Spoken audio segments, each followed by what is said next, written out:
Hi there, everybody. Welcome to another Kings of Lethal Deck Tech. This is my first one doing it, and today we're going to showcase my favorite deck, Lathless, the Dragon Queen. Mono red, so it's a very interesting build. Give you a little preview of what Lathless will be giving out onto the board. She's 4 red for a legendary creature dragon, 6/6, with flying and the ability of whenever another non-token dragon enters the battlefield under your control, create a 5/5 red dragon creature token with flying. You can then pay 1 and a red, and dragons you control get +1/+0 to end a turn. So, let's get into the video, show you the stuff that I have to help bring out these dragons quick, hit hard, and ensure my victory. Thank you for tuning in. Let's get into the meat and bones of my red mono red Lathless Dragon Queen deck. So again, just to go over Lathless, she's a 4 red for legendary creature dragon, 6/6 with flying. Whenever another non-token dragon creature enters the battlefield under my control, create a 5/5 red dragon creature token with flying. You can tap 1 and a red. Dragons you control get +1/+0 to end a turn. Lathless Dragon Queen. So she comes out. The reason, first we're going to go into our lands and stuff like that. Apologies. But before we get started, I just want to let you guys know you're going to see some pretty expensive cards in this deck.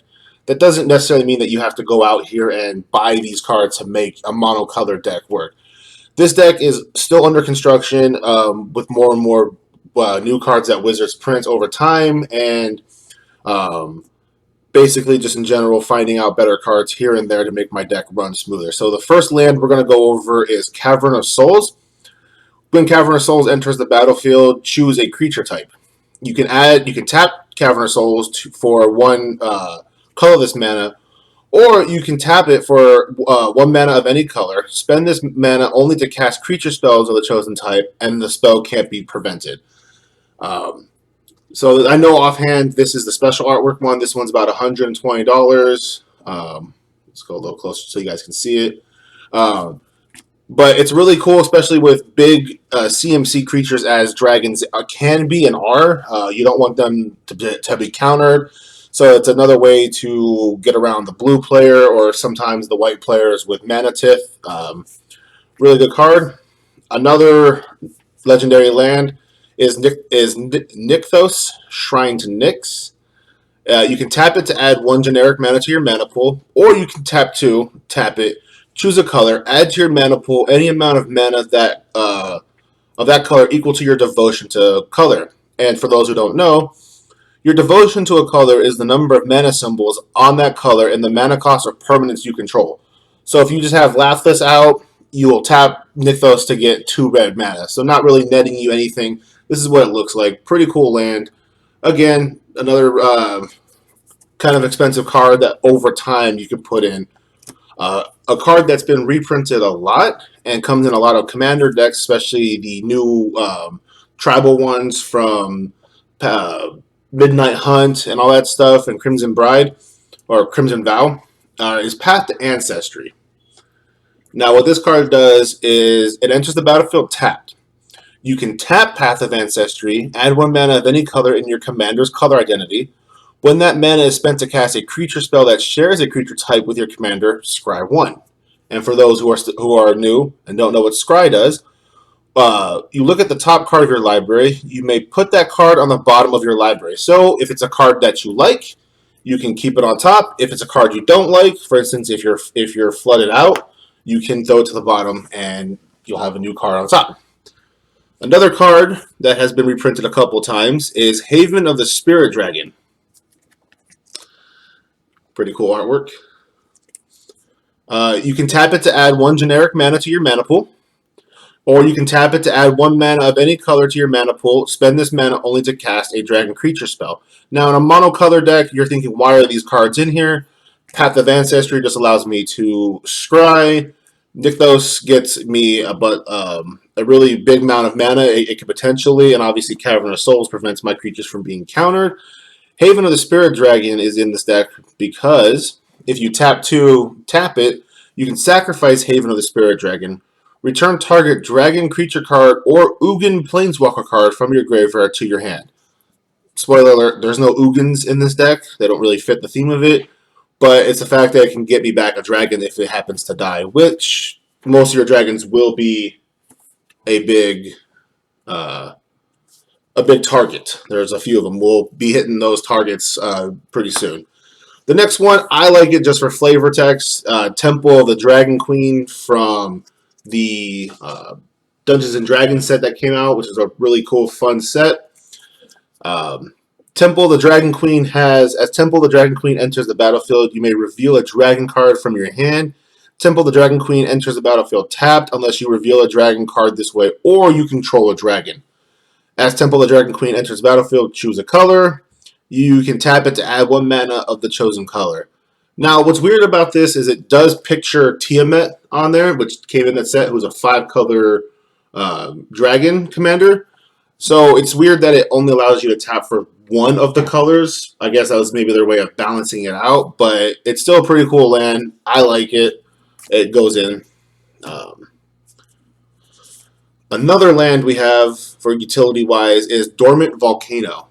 Now, there's a cycle of these cards. It's pretty cool.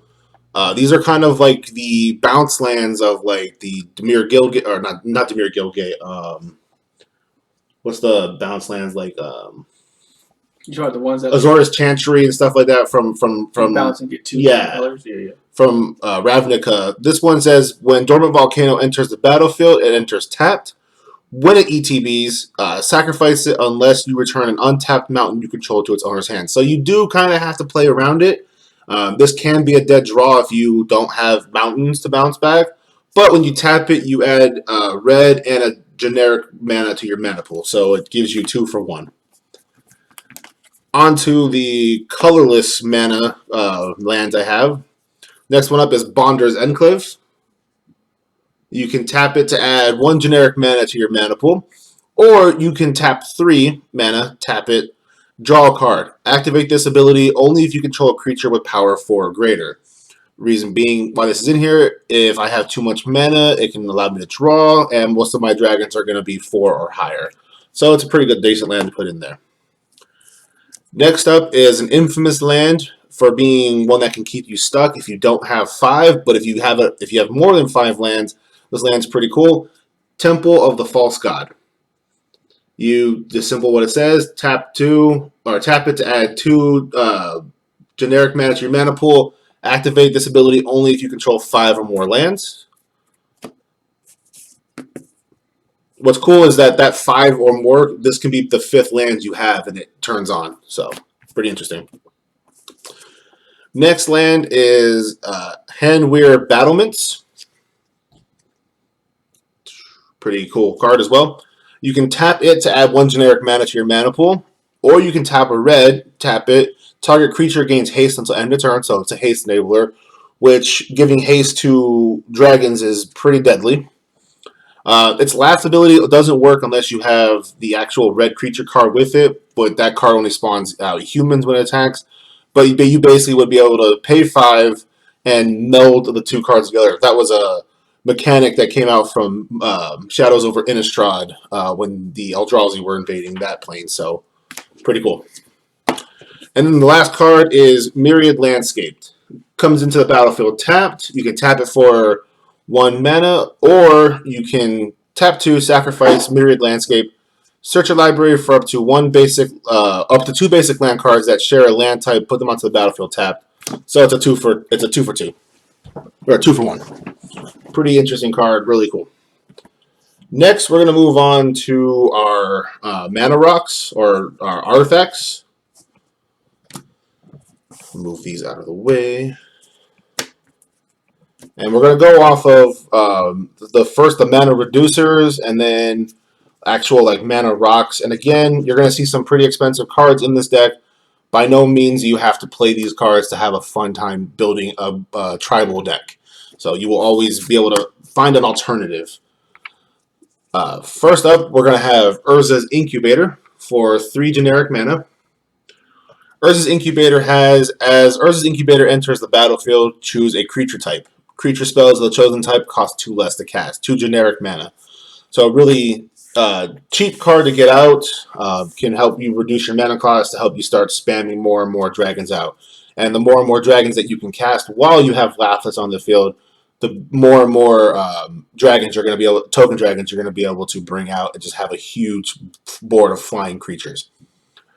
The next one is Hazardous Monument. Same CMC as Urza's. It's a 3-drop. For red creature spells you cast cost 1 less to cast. And then it has an ability on it where whenever you cast a creature spell, you may discard a card. If you do, draw a card. So that's a looting effect. Can come in handy if you have certain cards to be thrown into the graveyard. There's a sorcery spell, a card I have in here called Dragonic Intervention, which works really well with that because you exile a instant or sorcery. Exile as additional cost, you exile an instant or sorcery card from your graveyard. Dragonic Intervention deals X damage to each non-dragon creature where X is the exile card's mana value.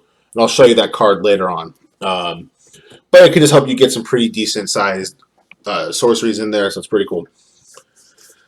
The next mana reducer artifact, we have Herald's Horn, another 3-drop card. This card gets reprinted a lot in a lot of commander decks that are tribal. As it enters the battlefield, choose a creature type. Creature spells you cast of the chosen type cost 1 less to cast, 1 generic mana. At the beginning of your upkeep, look at the top card of your library. If it's a creature card of the chosen type, you may reveal it and put it into your hand. So this can basically net you an extra 1 on your before your draw step. So it's really cool. Just remember the Herald's Horn trigger, the thing that we seem to always forget. And the last one of my favorite ones, and of course I bought the one that fits the theme, Ruby Medallion. These medallions are really cool cards. I would say if you're going to build a monocolor tribal deck, a card to invest into your deck to help speed it up will be a medallion. They can be kind of pricey. There's a cycle of them, 1 for each color, but they will help speed your deck up just in general, and they're a 2-drop. So opening hand, if you have this in Soul Ring, if you're lucky, you can pop down the Soul Ring, tap Soul Ring, get out your medallion, and now all of your cards from then are out while this is on the field are going to be cheap. What it does is red spells you cast cost 1 less to cast. We'll just, boom, Brood Medallion. Pretty cool card. Let's move you over here. All right, next up are the Mana Rocks. Simple terms. The first one we have is Cursed Mirror. This is a fantastic card. I apologize if it looks like the card is, I'm still getting used to all this, is drifting. But it's a 2 and a red for, you can tap it for red mana, but it also has an ability when it enters the battlefield. You may have it become a copy of any creature on the battlefield until end of turn, except it has haste.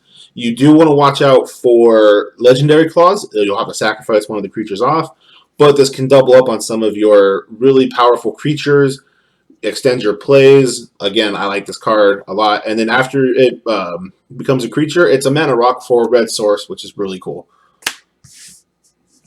After that, we're going to go to Dragon's Horde. And boom, there we go. Dragon's Horde. That's 3 generic mana. Whenever a dragon enters the battlefield under your control, put a gold counter on Dragon's Horde. You can tap Dragon's Horde to remove a gold counter from Dragon's Horde to draw a card, or you can tap it to add 1 mana of any color. Again, in a monocolor deck, the add 1 mana of any color doesn't really give you much benefit besides just giving you another mana rock, but the fact that you can remove a counter from it to draw a card, and it's whenever a dragon enters the battlefield. So if you have this on the field, Lathless, you play a dragon, you're going to get 2 charge counters or 2 gold counters on it, and you can remove 1 at a time to draw a card. So pretty cool. The typical Soul Ring. Every commander deck should play this unless you're, going for something else. Maybe this doesn't work in ED or CEDH, but we're not talking about that. Simple 1-drop mana rock. Tap it for 2 generic mana. Again, can help you extend your plays. Really cool, especially get a turn 1. This next card, Manicrypt. Can pretty much slot into any deck, even if you don't have ways to gain life, like I don't in this deck, but it's a 0-cost mana artifact. It says, at the beginning of your upkeep, flip a coin. If you lose the flip, Manicrypt deals 3 damage to you, You can tap Manicrypt to add 2 generic mana to your mana pool. So it's a free Soul Ring at maybe the cost of taking 3 damage. Which, yes, if you do lose a lot of those can hurt you. You can kill yourself with Manicrypt on your upkeep. So it's a risk-reward type thing. And then, I said flip a coin. Yeah, I know. No, but everybody always rolls dice. It says flip a coin, but everybody rolls a dice and they just say, you know, odds, I'll take damage, even I'm safe, or vice versa. Either way, it's you get the gist of it. It's not playing the card. These next artifacts are what I consider to be able to cheat dragons out for some cheap mana, or just to help extend my mana pool to make it even bigger. The first one is Quicksilver Amulet. 4-drop artifact card that you can tap it. You may put a creature card from your hand onto the battlefield. Now, the reason why that's in here is there are some really big CMC dragons, but it also gets around casting. So if someone's got a counter waiting up for you, you can tap for, which is a little bit of a pricey cost, but you put the creature from your hand onto the battlefield, not cast. It will still get the ETB abilities, it just won't get cast abilities, but not that I know of, most dragons don't have casts. So, pretty cool. And the ones that do, oh well. The next one is a 6 CMC card called Cage Sun. Pretty cool card. As Cage Sun enters the battlefield, choose a color. Creatures you control of the chosen color get +1/+1, so it's an anthem for all your red-colored creatures. Whenever a land ability adds 1 or more mana of the chosen color to your mana pool, add 1 additional mana of that color to your mana pool. So basically, if you say red, and then you tap a red a mountain for tapping it to generate mana, it's going to give you 1 more for each mana that you tap of that red source. So, pretty cool card. Another one is Extra Planar Lens for 3. It has the imprint ability. When Extra Planar Lens comes into play, you may remove target land you control from the game. Now, you gotta be careful with that because you are going negative on a land. The removed card is imprinted on this artifact.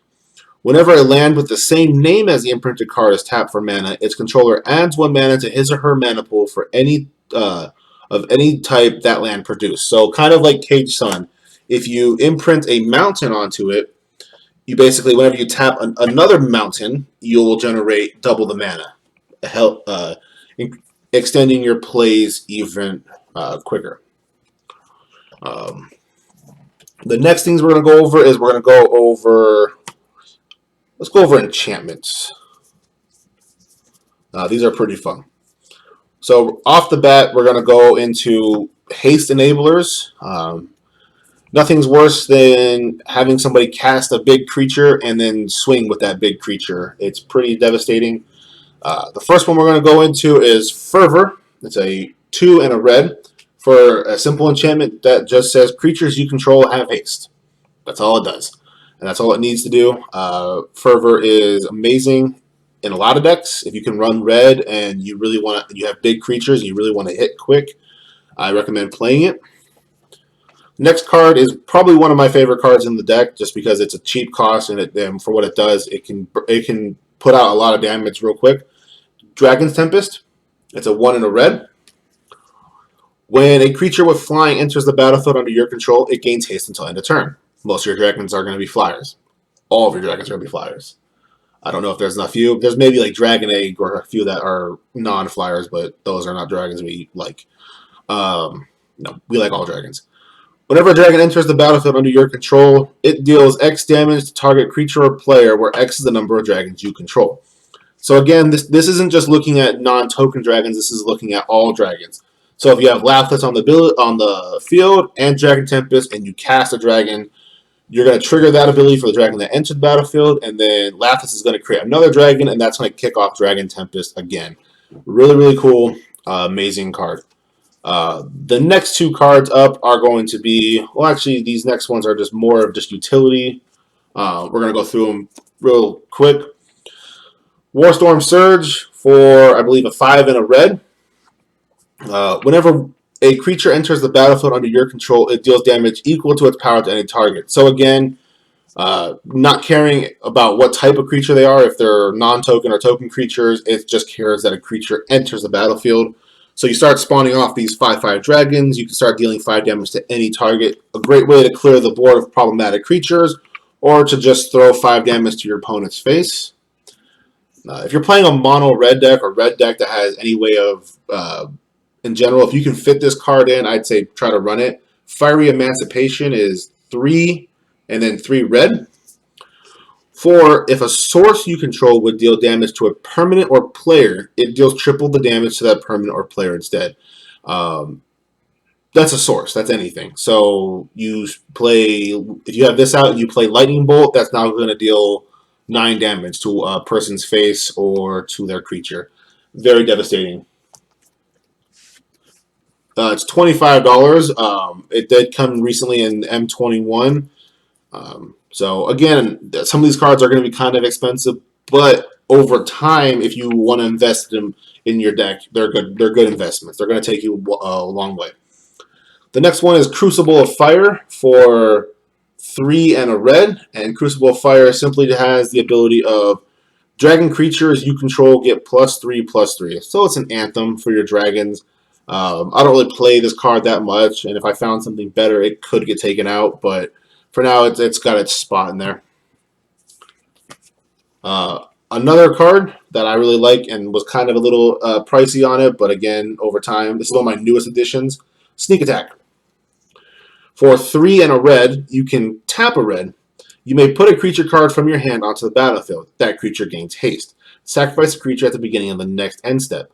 What's cool about Sneak Attack is you can use it during your opponent's turn to have Sneak Attack in a blocker. Or you can do really destructive plays with this, and if you don't mind your creatures dying, you can do a lot of damage and potentially win the game with just Sneak Attack. So it's very good. Another card that I like for this thing is Molten Echoes. It's 2 generic and 2 red. When it enters the battlefield, choose a creature type. When a non-token creature of the chosen type enters the battlefield under your control, create a token that's a copy of that creature. That token gains haste. Exile it at the beginning of the next end step. So you can see where the synergy comes in. You play some of your dragons. If you have Molten Echoes out, you make tokens of them. That token can attack, and then it just dies at the end phase, but you still have the original copy out and ready to go. So pretty devastating combination of cards. Next up will be the instances, and we're going to break those down into target removal and then just like red counters, and then just play extenders. So the first spot removal card we have is a really good card for dragons, Spitflame. For 3 and a red for instant speed card. Spitflame deals 4 damage to target creature. Then it has the ability, whenever a dragon enters the battlefield under your control, you may pay 1 red. If you do, return Spitflame from your graveyard to your hand. So you can constantly keep reusing this. You can constantly keep getting it back out for Lathless. Whenever a dragon enters your battlefield, you can just get this back out. And it's a really cool card. 3 mana is not that bad, especially with the bunch of the mana reducers on there, or a couple cards that allow you to just tap for extra mana. The next spot removal is one of my favorite red cards, Chaos Warp, for the same 3 and a red, instant card. The owner of target permanent shuffles it into their library, then reveals the top card of their library. If it's a permanent card, they put it onto the battlefield. Now, Chaos Warp can be deadly. It can disrupt someone's really big plays if they got something indestructible like an Avacyn or a Blightsteel Colossus or an Eldrazi. You cast Chaos Warp on it, you send it to the library, they shuffle. They could potentially get the same card, they could potentially get something really weak, or they could potentially get something even worse. So it's a gamble, but you can't go wrong with it. I think it's pretty cool, especially if it saves you from taking Annihilator 5 to the face. The next card we're going to go into is Tutor for Dragons. It's Sarcon's Triumph for 2 and a 3, or 2 and a red. Instant speed. Search your library for a dragon creature card, reveal it, put it into your hand, then shuffle your library. Basically does what it says. It allows you to tutor for any dragon, add it to your hand, which is always good. Next up is one of my many board wipes in the deck that focuses on non-flying creatures. You have Magma Quake. It's X, red, red.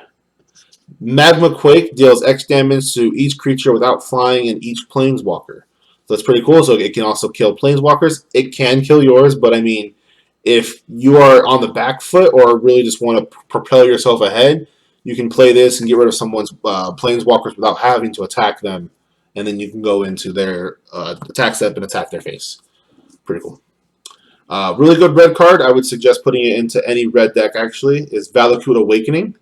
3 and 1 for an instant speed card, and put any number of cards from your hand on the bottom of your library. Then draw that many cards +1. So if you put 3 on the bottom, you get 4. Pretty cool card, and it can also become a land if you need it to. If you're not, if you don't have all the mana in your hand, that land will come in tapped, unfortunately. But hey, it can help you out. That came. Zendikar Rising had some pretty cool flip lands like that. And now we go into what I consider red counter spells. There is one that actually is a red counter spell, but the way these cards work is you can target a card on the field and basically make a copy of it. So the first one up is Reiterate for 1 red, red. The same cost as Cancel, just red instead of blue. It has the buyback of 3, so you can, as you cast the spell, you may pay 3 more mana, and if you do, you put this card from into your hand as a result. So if you play Reiterate and you buy back it, you get Reiterate back. What it does is copy target instant or sorcery spell. You may choose new targets for the copy. So the reason why I say this is a red counter spell is because let's say if you play a card and then your opponent plays a counter, you can chain Reiterate to it and copy their counter and then counter their counter. It's a convoluted way to basically get something, but there are a few red counters in the game, but like Red Elemental Blast or Pyroblast, I believe, that specifically only target blue. So while you could run those cards, you're limited to if you have if none of your opponents are playing blue, those are dead cards. So I'm a fan of not having dead cards. Every card should have a way to interact with the board. Or you can play something really huge like Dragonstorm and Reiterate it and copy it. And now you get double the effects of it. Next card is a freebie one if you control your commander. But if not, it's just a 2 and a red Deflecting Swat. You may choose new targets for target spell or ability. What's really cool is you can target an ability on that's beneficial and give it to yourself, or you can just choose new targets for a spell and send it back to the opponent. So again, you can counter their counter with Deflecting Swat. Pretty dope. And now, this is one of my favorite cards to be printed from the Kaldheim set, is Tabalt's Trickery. A red and a colorless. You will counter target spell. You choose 1, 2, or 3 at random. Its controller mills that many cards, then exiles cards from the top of their library until they exile a non-land card with a different name than that spell. They may cast that card without paying its mana cost. Then they put the exile card on the bottom of their library in a random order. So it can backfire on you. I've countered one of their cards. They've milled 3 cards, and then my opponent plays something like Omnatus Augury at the top of their library. And yeah, that's no bueno. But it's fun. It's a cheap, easy little counterspell for red. I love it. And it's great. Moving on to the sorcery cards. And now you're going to see some of the cards I mentioned earlier in the video. We're finally going to get to them. First one up is Dragonstorm. It's 8 generic mana and 1 red for a sorcery card that says search your library for a dragon permanent card and put it onto the battlefield, then shuffle your library. It also has the Storm mechanic, which the Storm ability is when you cast this spell, copy it for each spell cast before this turn. So you're going to see a couple of sorceries in here that can extend your mana, give you a huge mana boost. And if you play Dragonstorm, you basically tutor for dragons equal to the amount of times that you've stormed it, and you get them onto the battlefield. This can be very devastating. This can win you games, or it can help you get back up into the lead and set you up for victory with the dragons that you can get out. The next one is Kindred Charge for 4 and 2 red. Kindred Charge says choose a creature type. For each creature you control of the chosen type, create a token that's a copy of that creature. Those tokens gain haste. Exile them at the beginning of the next end step. So this Kindred Charge doesn't care about if they're token or non-token. It just, you choose dragons, you copy each individual dragon you have on the board, they gain haste, and there you go. So can really win you games there and set you up for a huge push. Up next is another red card that is quickly becoming like a red staple, is Jessica's Will. 3 and a or 2 and a red, my bad. Choose one. If you control a commander as you cast the spell, you may choose both. The first ability on it is add 1 red mana for each card in target opponent's hand. So before you play this, you want to basically look around the board, ask how many cards are in your hand, guys, and pick them, obviously the person that's tied with the highest or has the highest.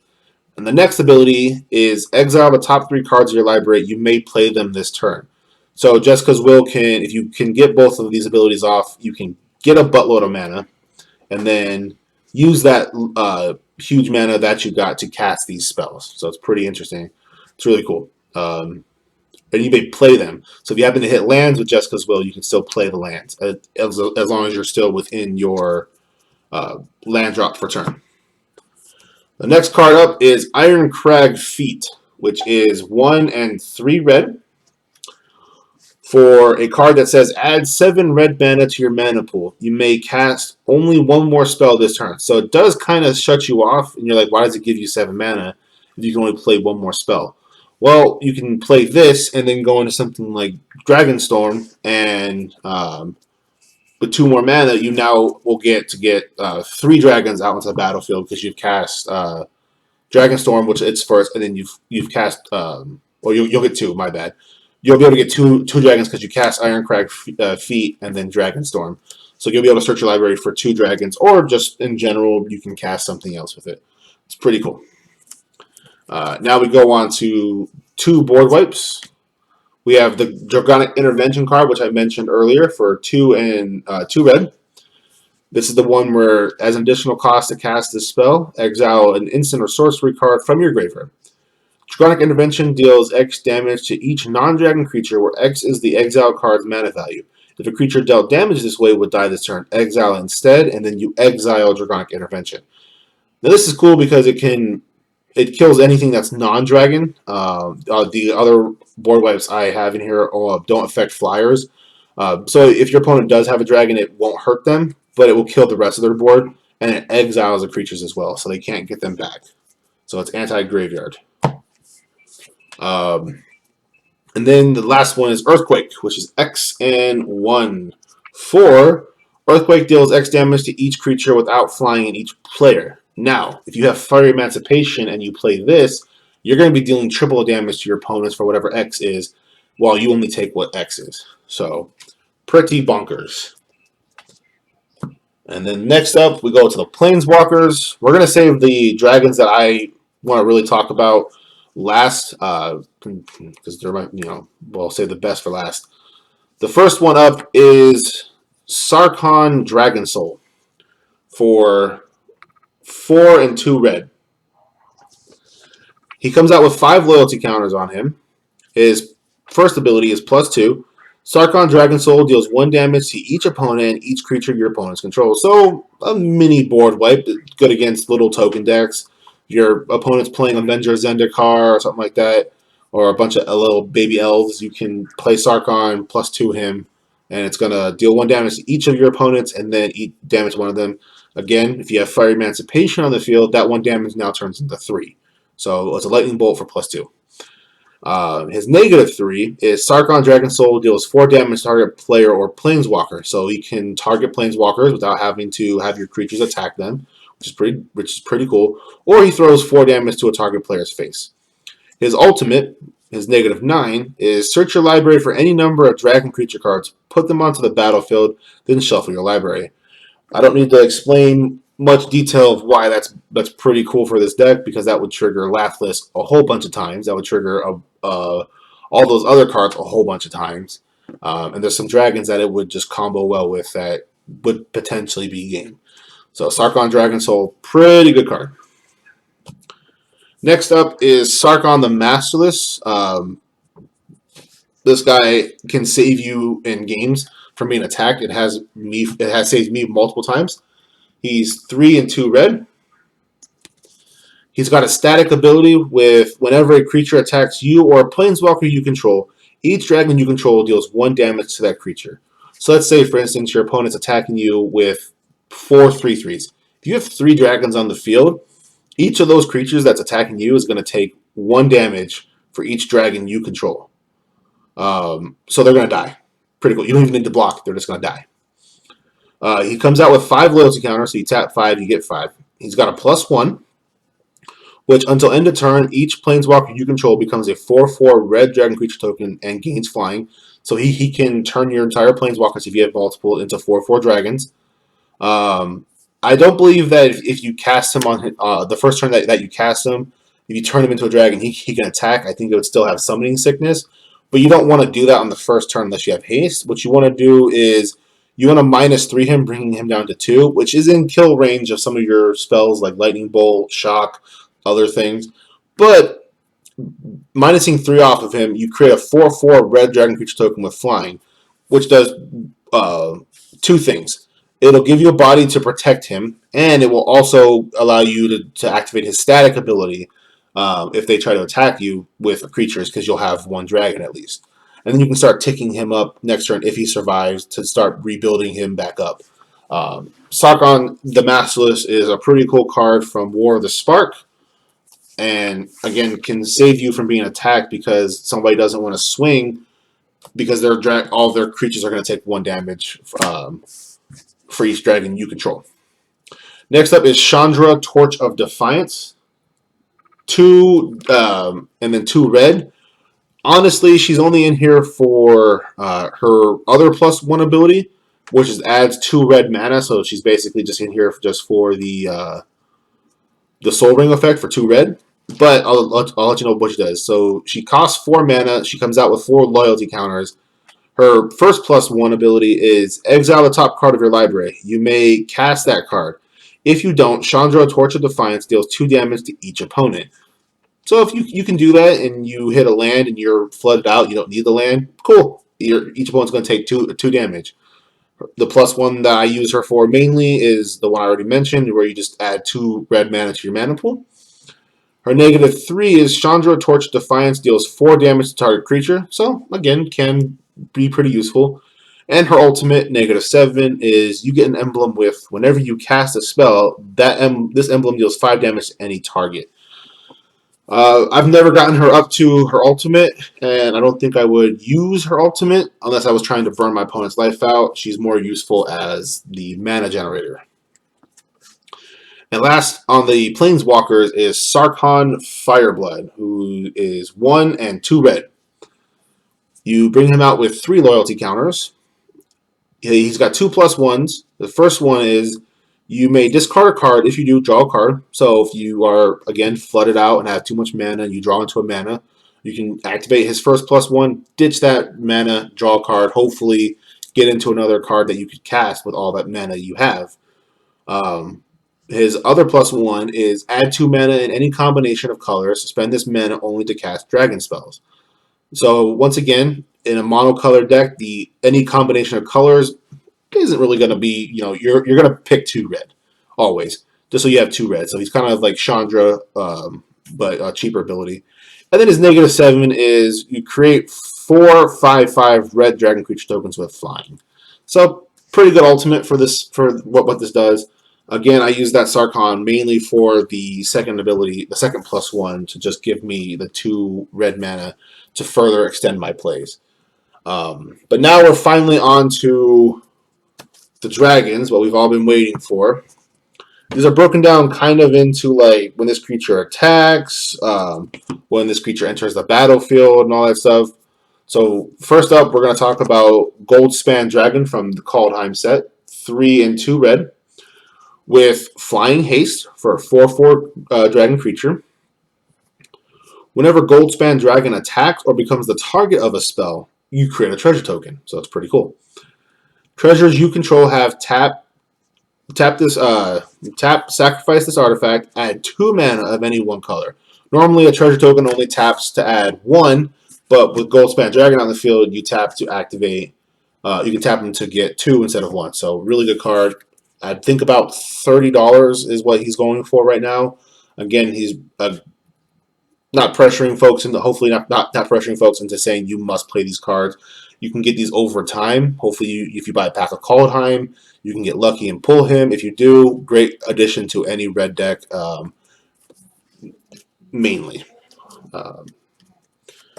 Next up is Drakuseth, Maw of Flames for 4 and 3 red. So 7 CMC for a 7/7. Legendary creature dragon with the flying ability. Whenever Drakuseth, Maw of Flames attacks, it deals 4 damage to any target and 3 damage to each of up to 2 other targets. So Drakuseth, you swing with him, you can deal 4 damage to one of their creatures, 3 damage to another creature, and then 3 damage to their face, or you can just stack up the other 2-3 damage on one creature if it's got a huge body. You can take it out, and then it's before. I believe before blocker, so as you swing on him, you deal that damage out, and then they can go, okay, I'm going to choose the block. So, pretty interesting card. I like him. Really cool. And now, this is probably one of the best dragons that you can have for a deck. This is one I would recommend if you're going to build a dragon tribal deck to go out and seek to get this card out. If it's going to be one of your first big expenses for the deck, is the almighty Utvara Hellkite, who is a 6 and 2 red for a 6/6 creature dragon flying.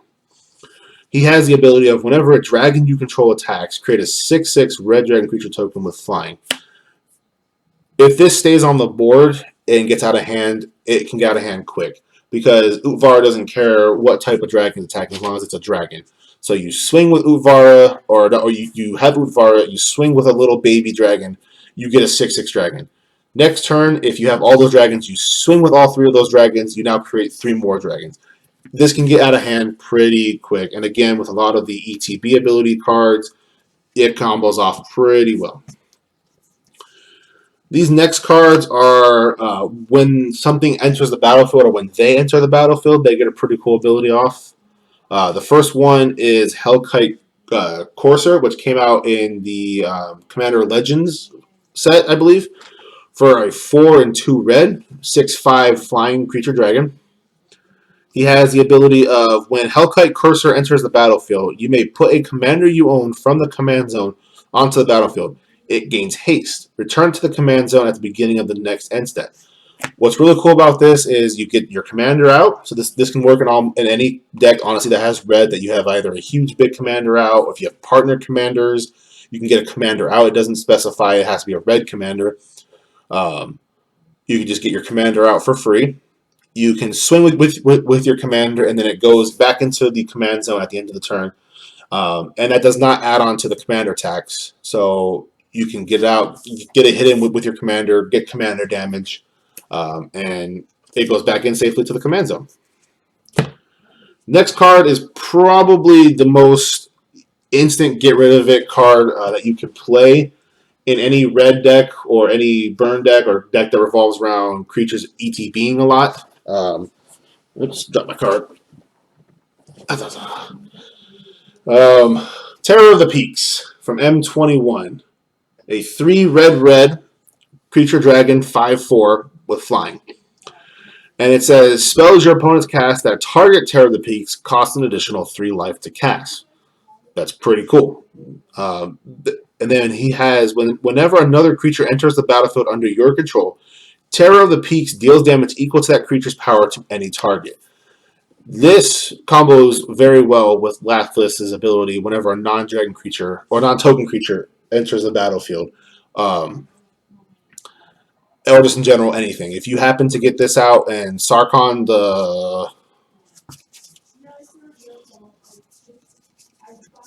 if you happen to get that out and Sarcon Dragon Souls Ultimate off, it's game. You're going to deal a lot of damage to people's face. You're going to be able to board wipe out anything. You just casting dragons out with Lathless and Terror the Peaks out is going to start comboing crazy. You have this in Molten Echoes. You cast him. Oh, look, I get a copy of Terror the Peaks. Shenanigans afoot. It's pretty bonkers. So Terror the Peaks, pretty great card. Again, it's probably an instant removal for anybody if they have a chance. If they don't want to take a lot of damage out of nowhere or quickly, get rid of it. Next up is Scourge of Valkys, 2 and 3 red, who kind of does the same thing as Terror of the Peaks. So he's a 5 mana for 4/4 creature dragon flying. Whenever Scourge of Valkys or another dragon enters the battlefield under your control, it deals X damage to target creature or player, where X is the number of dragons you control. So again, combos really well with Lathless the Dragon Queen. You have Lathless on the field. You cast Scourge of Valkys. You're now going to pop. You're now going to generate a 5/5 dragon. That's going to combo Scourge off again. And then you can tap 1 red mana and Scourge of Valkys gains +1/+0 until end of turn. So he kind of does have a solo ability of Lathless as well. So pretty interesting. Moving on to when these creatures deal combat damage. There's 2 of them that I really like. First up is going to be Hellkite Tyrant. This is a very devastating card, especially if your opponent's playing nothing but artifacts.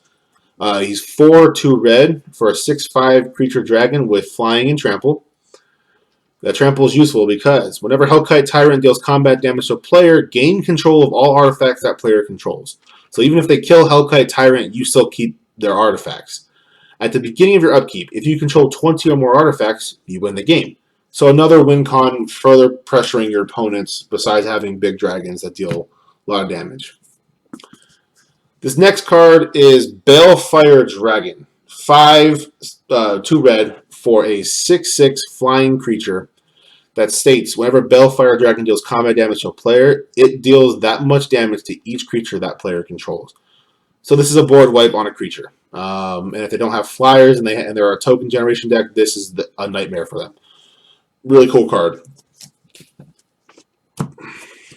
What's next? Okay.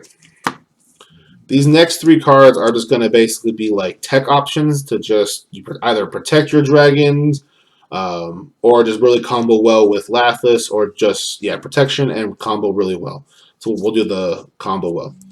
This next one is a pretty cheap dragon in CMC cost. Archwing Dragon, 2 and 2 red for a 4/4 flying haste, which is always fun. At the beginning of your end step, return Archwing Dragon to its owner's hand. So what's cool is if you have Lathless on the board and you play Archwing Dragon, you're going to generate the 5/5 Dragon creature token, be able to swing with Archwing. At the end of your turn, you bounce. At the beginning of the end step, you return Archwing Dragon to its owner's hand. Able to keep redoing it, keep doing it over again. Combos well with Scourge or Terror of the Peaks, Scourge of Valkys, all that good stuff. So synergy, we like synergy. Next up is a pretty cool card to help protect your dragons, Thunderbreak Regent. He's 2 and 4, or he's 2 and 2 colorless for 4/4 creature dragon flying. Whenever a dragon you control becomes the target of a spell or ability an opponent controls, Thunderbreak Regent deals 3 damage to that player. So again, they're still going to be able to get their ability off, but they're going to take 3 to the face. If you happen to have Fire Emancipation on the field, that's now 9. So that might deter somebody from casting something that targets your dragons. And last but not least, on the protection-wise way, is Mirrorwing Dragon. 3/2 red for a 4/5 flying creature dragon. Whenever a player casts an instant or sorcery spell that targets only Mirrorwing Dragon, That player copies that spell for each other creature he or she controls that spell could target. Each copy targets a different one of those creatures. So you have Mirrorwing Dragon on the field. Someone plays Doomblade on Mirrorwing Dragon.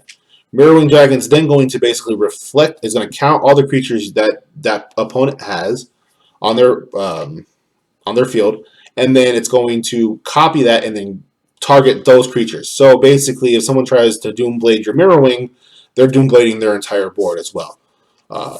So Mirrorwing can protect you. You have cards like Reiterate and the Deflecting Swat that can deflect it to Mirrorwing. If they want to try to like Path of Exile your Lathless or your Utvar Hellkite, you have those niche ways. Now these next two creatures are randomized attackers. Literally, you have no control of where they go, but it's pretty cool because it can either double down on punishment on one player or just start spreading the hate around. You have Chaos Dragon for 1 and 2 red. For a 4/4 flying haste, Chaos Dragon attacks each combat if able. At the beginning of combat on your turn, each player rolls a d20. If one or more opponents has the highest result, Chaos Dragon can't attack those players or planeswalkers they control this combat. So, in the unfortunate, if each player rolls the same number, Chaos Dragon won't be able to do anything. But it basically attacks the person who rolls the weakest. If one or more of your opponents has the highest result, yes. So it looks for the person who unfortunately rolled the lowest number and goes after them. This next card is Territorial Hellkite, 2 and 2 red for a 6/5 flying haste. At the beginning of combat on your turn, choose an opponent at random that Territorial Hellkite didn't attack during your last combat. Territorial Hellkite attacks the player this combat if able. If you can't choose an opponent this way, tap Territorial Hellkite. So if you're going up against 3 other people, you play Territorial Hellkite. He's going to swing and randomly choose one of the opponents to attack. He's going to attack that opponent. On your next combat, that opponent is safe, but the other 2 aren't. So it further puts pressure and then on those people. So then Territorial Hellkite will attack another random target that's not the one he previously attacked. And then on next combat, the other person is safe while the other 2 are open for attacks. So pretty, again, randomized attacks. You can always say, hey, I didn't choose to attack you. The card chose. So you can get mad at the card, not the player. These next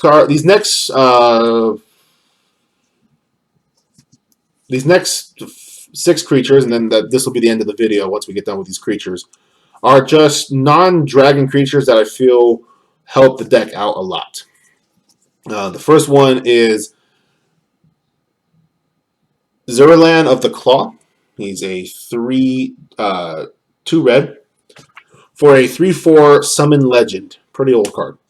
You can tap 1 and 2 red, tap him, search your library for a dragon card and put it into play as though it were just played. Shuffle your library afterwards. That creature is unaffected by summoning sickness. Remove the creature from the game at the end of the turn. So this is kind of do like what Dragonstorm does. You tap it for the mana. You search out something. It can combo off on many plays, and then you do remove it at the end of the turn from the game, which is unfortunate. But it can hit out of nowhere and be a surprise. So pretty cool card. Up next is a card that I really hope gets reprinted in either Modern Horizons, if they make another one, or Double Masters, or just gets reprinted somewhere that's a good source to get him because more people should have access to this card. Is Dockside Extortionist. For 1 and a red, you get a 1/2 Goblin Pirate creature. When Dockside Extortionist enters the battlefield, create X treasure tokens, where X is the number of artifacts and enchantments your opponents control. Pretty busted ability. Again, if you happen to have the Goldspan Dragon on the field and you create 10 treasures, that's 20 mana. That can be game. That's pretty devastating, which is why I really hope that he gets reprinted somewhere soon. Or he may be getting banned, which would be no bueno. Because Dockside can have some pretty good shenanigans. Up next is a 1-drop red Dragon Master Outcast for a 1/1 human shaman creature. It simply does, at the beginning of your upkeep, if you control 6 or more lands, create a 5/5 red dragon creature token with flying. Getting this out first turn is not bad. It will be a target because once people start seeing that you have 5 lands and you go to play and you play your 6th land, they're probably going to get rid of it. Otherwise, you're just creating 5/5 dragons for free each upkeep. So pretty bonkers. This next card is also another 1-drop little guy, Minion of the Mighty.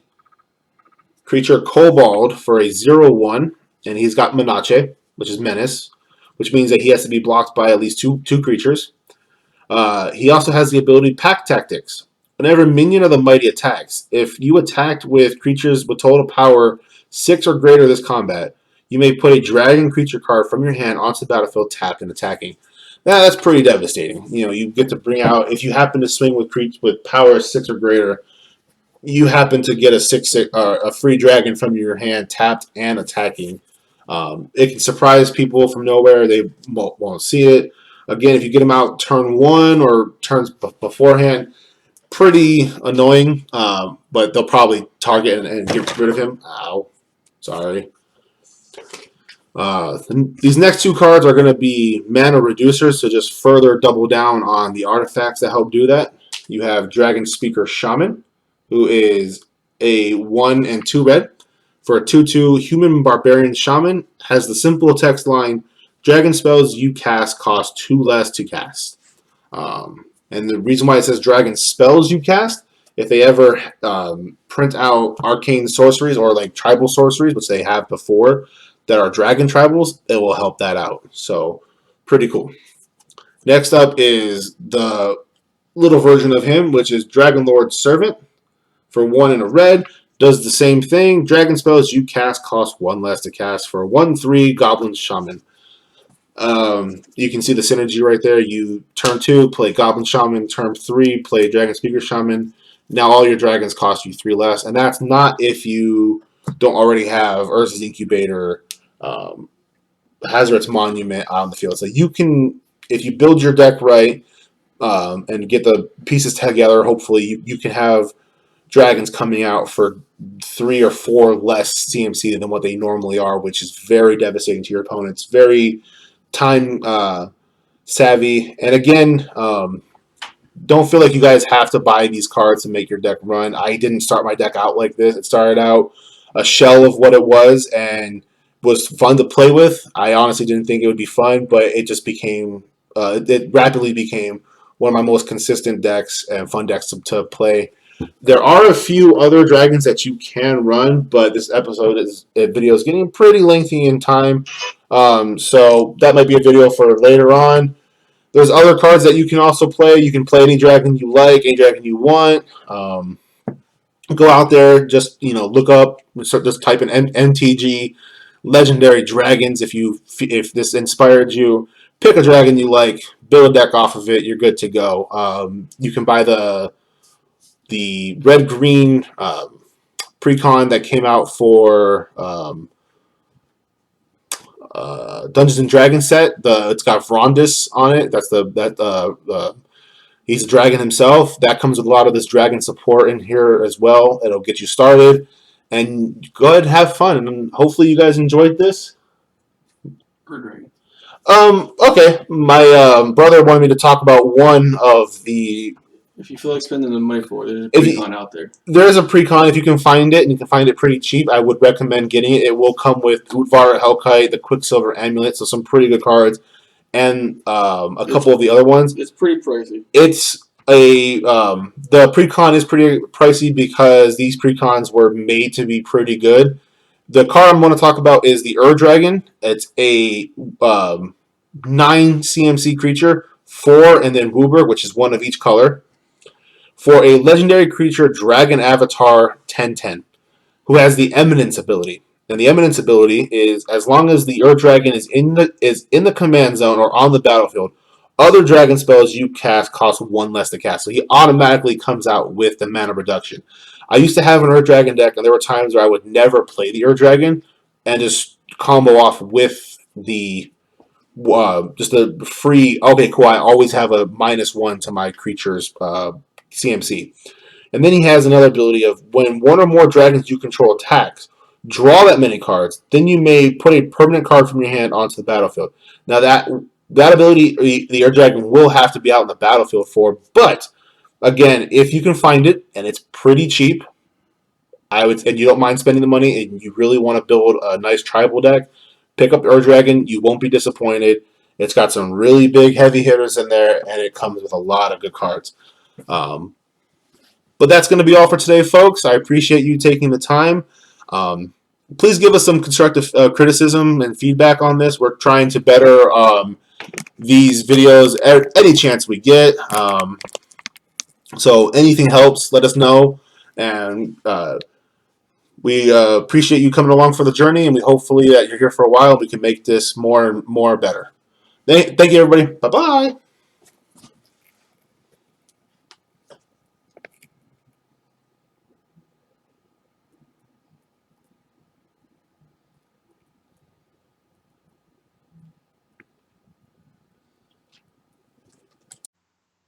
All right, guys, that was my brother Joe's. He again one of the Kings of Lethal.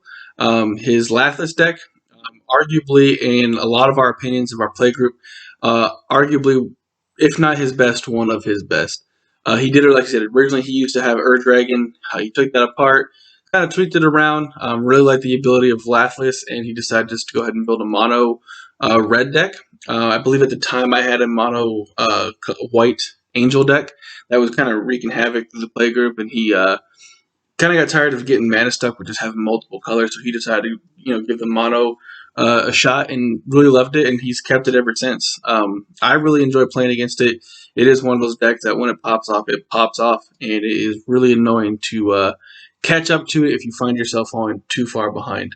But thank you for tuning in. Go ahead and hit that that like bell. Put some comments down there below. Give us your feedback if you like the video. If you would like us to change some of the things, again, we are working on constantly trying to get better angles, better lighting, stuff like that for you guys to make your viewing more enjoyable. But please subscribe if you haven't already. Please share with a friend. If you have any friends that are just lovers of Magic in general, we do love doing deck techs. We love the pockets openings and just listening to you guys and feedback. Check us out on our Instagram at Kings of Lethal and also our Twitter at Kings of Lethal. And let us know on what you guys like to see in the future and possibly some decks that you would like to see us review. Even if we don't have the decks, maybe we can go ahead and review the deck. Maybe even just build it in like Moxfield or something and kind of go over our reasoning why we have some cards in, why we don't have cards in there. Moxfield is not a sponsor, but please, again, thank you guys for tuning in. Please give it a like, subscribe, and share. Leave a comment below. And as always, stay lethal.